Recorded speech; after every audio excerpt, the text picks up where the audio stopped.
A mulher que esteve no centro do maior pecado do rei mais emblemático de Israel. Essa foi Batseba, a esposa de Davi, que foi mãe do rei mais próspero da Bíblia, Salomão. Antes disso, teve uma vida com outro homem, Urias. A história de Batseba se mistura à história da queda de um homem identificado na Bíblia como alguém que era segundo o coração de Deus. Sua história se mistura à história de um pecado que parecia que ficaria impune, um pecado que ficaria oculto aos olhos dos homens, mas que não escapou dos olhos de Deus. Neste vídeo, você vai saber o que realmente a Bíblia diz sobre quem foi Batseba e qual foi sua responsabilidade em tudo o que aconteceu.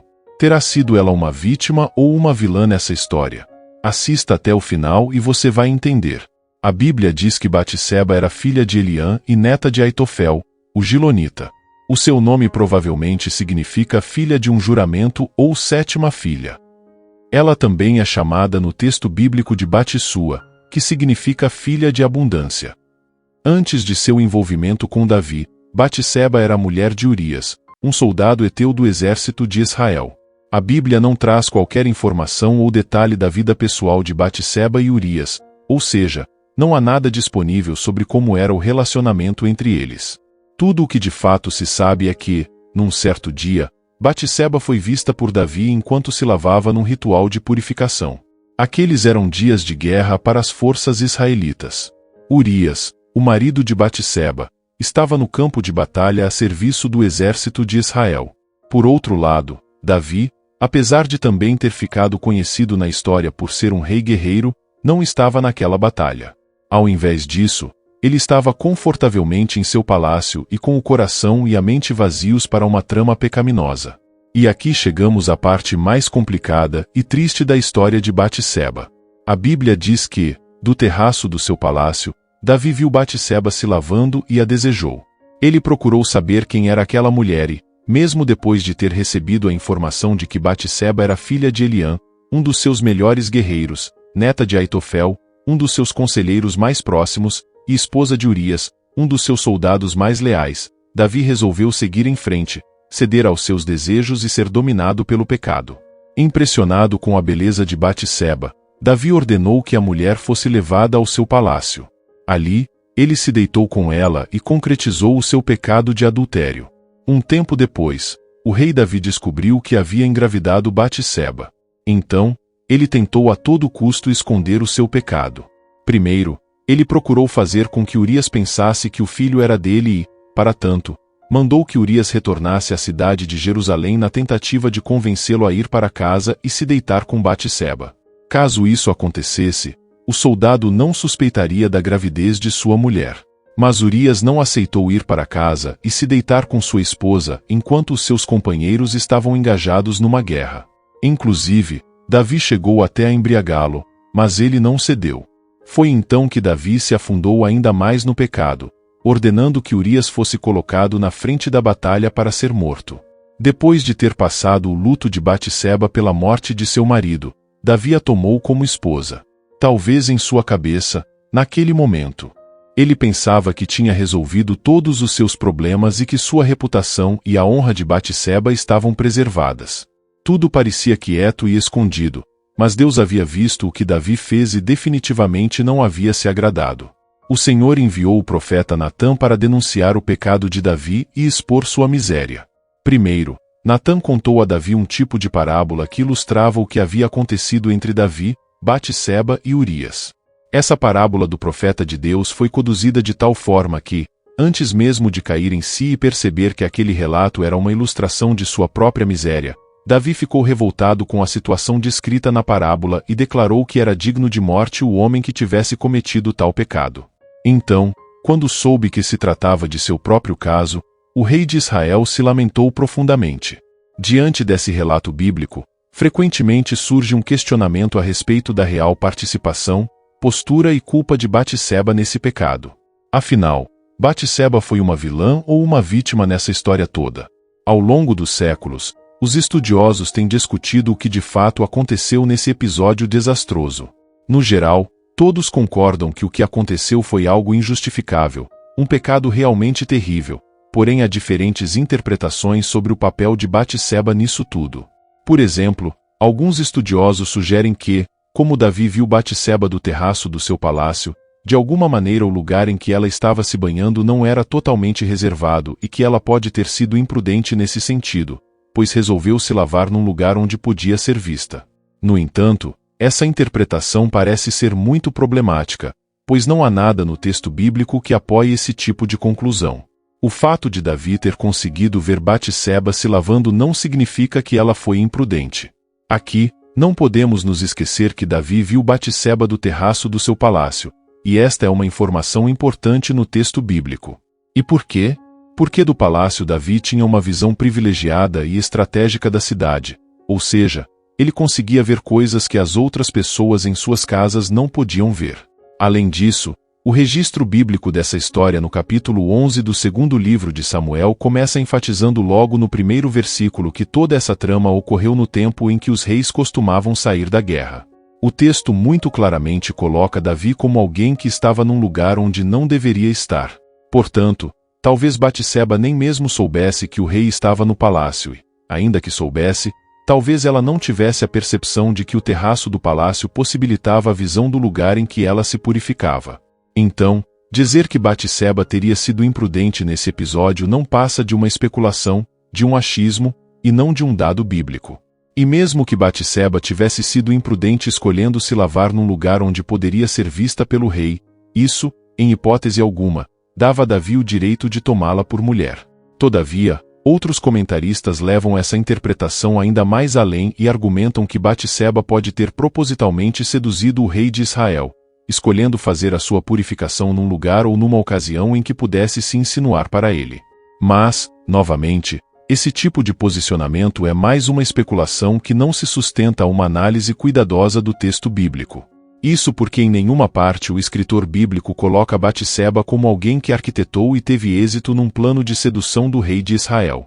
Muito pelo contrário, quando Deus levantou o profeta Natã para confrontar Davi, a mensagem divina colocou nitidamente Davi como responsável pelo que havia acontecido. Não há no texto bíblico nenhuma repreensão contra Batseba. Pela lei mosaica, um casal que praticava adultério consensual era punido com a morte, mas nenhuma punição é direcionada especificamente a Batseba. Na verdade, na parábola de denúncia contra Davi, Batseba é retratada como uma ovelha inocente que havia sido tomada, capturada ou tirada de forma arbitrária de seu dono por alguém mais poderoso. Além disso, na sequência da repreensão divina, o texto bíblico indica repetidamente que Davi tomou ou se apoderou de uma mulher sobre a qual não tinha nenhum direito. Essa verdade bíblica também depõe contra uma interpretação frequentemente lembrada por algumas pessoas na internet, de que quando Davi tomou Batseba, supostamente ela possuía uma carta de divórcio de seu marido. Essas pessoas se apegam a antigas tradições judaicas que indicam que quando um homem sai à guerra, ele deixava uma carta de divórcio condicional para sua esposa, caso o pior lhe acontecesse no campo de batalha. De fato, há evidências de que na cultura judaica um marido podia fazer de sua própria morte uma condição para a validação do divórcio. Provavelmente, o seu principal objetivo com isso era dar à sua esposa a chance de um casamento fora da lei do levirato, que era quando a viúva tinha de se casar com um dos cunhados. Então, de forma retroativa, a mulher não assumia o status de viúva na ocasião da morte do marido, mas o status de mulher divorciada. Porém, isso não muda em nada a situação de Davi em relação a Batseba. Mesmo que Batseba tivesse uma carta de divórcio com previsão de retroatividade dada por Urias antes de sair à guerra, algo que é impossível saber com certeza, ainda assim, quando Davi a tomou, Urias estava vivo e era seu marido à época. E foi o próprio Davi que depois provocou a morte de Urias. De qualquer forma, a repreensão de Deus contra Davi através do profeta Natã não foi a repreensão contra alguém que se relacionou com uma mulher desimpedida, mas foi a repreensão contra alguém que roubou a mulher de um outro homem. Mais uma informação importante é que o texto bíblico também relata a lamentação de Batseba por seu marido morto. Então, biblicamente falando, não resta outra interpretação a não ser a de que Batseba foi uma vítima nessa história. Supor que o que aconteceu foi algo que trouxe satisfação a Batseba porque, afinal, ela se relacionou com o rei de Israel e posteriormente se tornou sua esposa, é fazer uma inferência no texto bíblico quando não há nenhuma evidência ou base bíblica para isso. Portanto, Uma leitura natural do texto bíblico indica que Davi usou de sua posição de poder. Ele usou de sua realeza e de suas prerrogativas como líder da nação para querer se impor sobre o casamento de Batseba, sobre a vida de Urias e sobre a lei de Deus que condenava a sua cobiça e seu comportamento perverso. Mais do que isso, curiosamente, quando Davi cobiçou Batseba, ela estava fazendo sua purificação conforme mandava a lei. Ou seja, enquanto Davi estava quebrando a lei ao cobiçá-la, Batseba estava cumprindo a lei, observando as regras quanto à purificação das mulheres. Mas também é importante saber que o texto bíblico não emprega nenhuma palavra que denote violência física de Davi contra Batseba.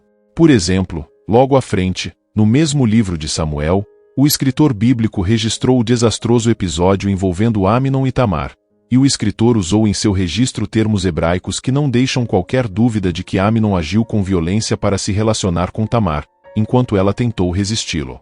Mas o mesmo escritor não repetiu esses termos para descrever a atitude de Davi contra Batseba. Ou seja, o relato bíblico não indica que Davi usou de violência física para consumar sua relação com Batseba. Isso, no entanto, não torna menos odioso o que Davi fez e não muda o fato de que Batseba foi sim violada por ele. Algumas pessoas questionam por que Batseba não se recusou a se relacionar com Davi, porque ela não resistiu, porque ela não gritou por ajuda. Bom, naquele tempo, quando ocorria esse tipo de situação no reino, normalmente a demanda era levada até o rei para que ele pudesse resolver a questão de acordo com a lei, punindo o culpado e dando amparo à vítima. Então, a questão que deve ser levantada é: a quem Batseba poderia recorrer naquele momento? Quem poderia ajudá-la? A quem ela poderia gritar?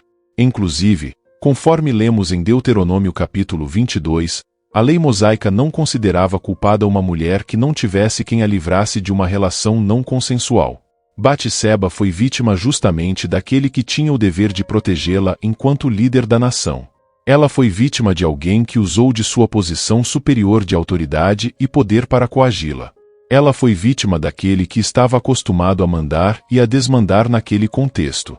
O texto bíblico mostra que Davi mandou e Joabe liderou Israel numa guerra, enquanto ele ficou onde não deveria ter ficado.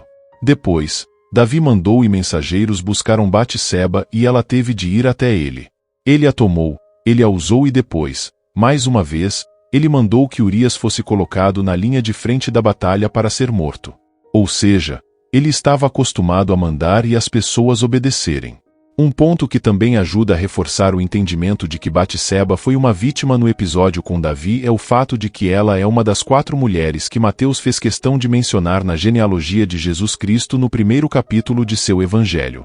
Batseba foi a mãe do rei Salomão, que além de ter sido um dos principais reis de Israel, é considerado o homem mais sábio de todos os tempos. Por fim, Deus abençoou a união de Davi e Batseba e o Messias nasceu dessa descendência. E tudo isso só foi possível porque houve arrependimento. Davi foi advertido pelo profeta Natã e confessou seu pecado. No Salmo 51, ele expressou um profundo arrependimento e desejou ser transformado. Uma das lições que esse episódio nos traz é a importância do arrependimento e da necessidade de vigiarmos para que não pequemos contra o Senhor, que não falhemos com nossa família e com o próximo. O relato também nos ensina que precisamos tratar nossos pecados com a devida seriedade, sem tentar justificá-los e sem culpar os outros pelas nossas escolhas. E, finalmente, essa história nos ensina que, apesar de todo o pecado e a maldade humana, Deus é misericordioso e gracioso. No meio de um cenário caótico e desastroso, o Senhor pode transformar maldição em bênção e fazer prevalecer seus propósitos. Inscreva-se no canal Sem Fermento, pregando simplesmente a verdade.